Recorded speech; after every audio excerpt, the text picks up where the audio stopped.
All right, you drop them off for the day with a hug and a kiss, believing your child care provider is playing by all the rules. But you take a closer look at all the state inspections and you'll find out not every facility is. That's right. ABC 2 News investigator Josie Sturman now is here with results of a 2-month-long investigation into what happens behind those closed doors. That's right, guys. We found some shocking stuff. Cleaning supplies left within reach of tiny hands, children hit for crying, caregivers smoking on the job. We found all of that and worse, looking at nearly 7,000 inspections of Baltimore area daycares. And we know what happened inside yours, too. We put the tiniest people in their hands and ask them to bring out the biggest smiles. Leaving our children in someone else's care is a reality for many working families, and it's a daily act of trust. Their safety is of the utmost importance. The safety of your little one is a task handled by more than 10,000 child care facilities in Maryland, but some of them are falling down on the job. Their centers cited for everything from leaving potential hazards out in the open to unsecured facilities, even subjecting kids to abuse and injuries.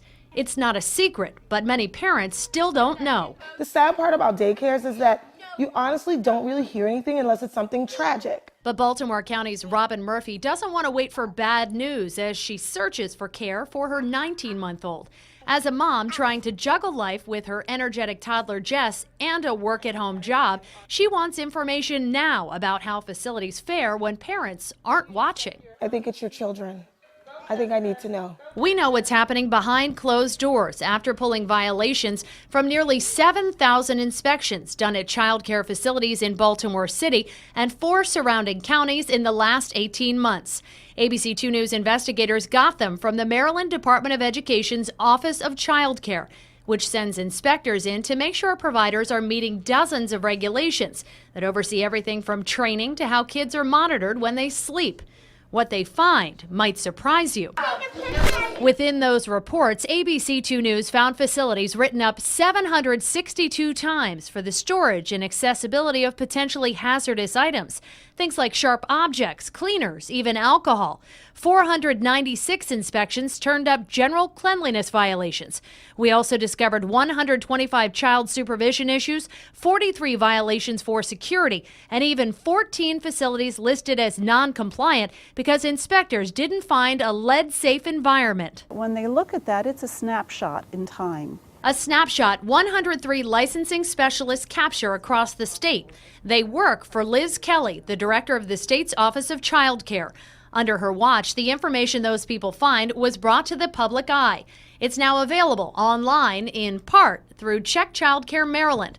Look up any daycare in the state and you'll see when they were inspected last and whether they broke any rules on their required yearly inspections. There would certainly be some that would be considered of higher importance. Certainly anything having to do with child protection. In that vein, specialists look for cases of abuse, neglect, or injury. They rarely happen.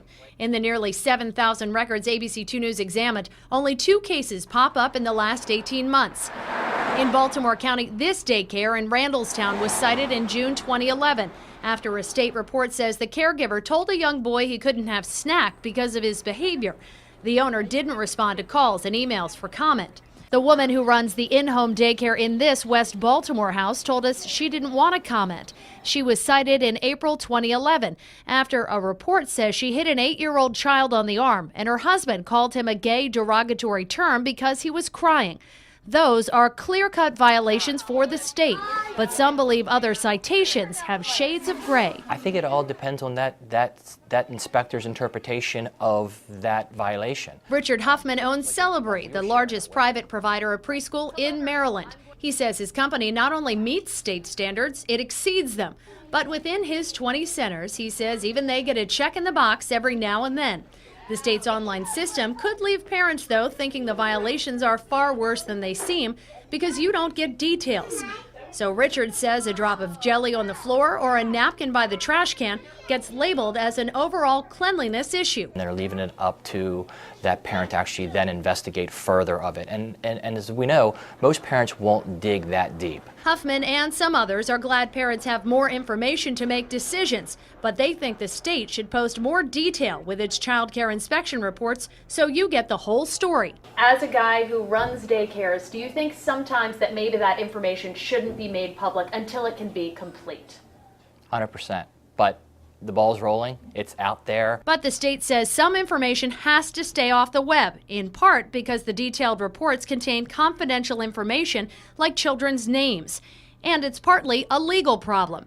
That's why, even though you can see whether a daycare has violations for keeping its records up to date or approved lighting, centers that are actively going through serious discipline, like a suspension or a revocation, simply aren't posted in public view. Until that action is completed, there's very little information that we can provide because it would be part of a legal process. Kelly says the state doesn't have to go through that process often. Since the start of 2011, they've revoked just 185 licenses out of thousands of facilities. I suppose I'm somewhat biased, but because we have such strong regulations, the majority of our providers are excellent.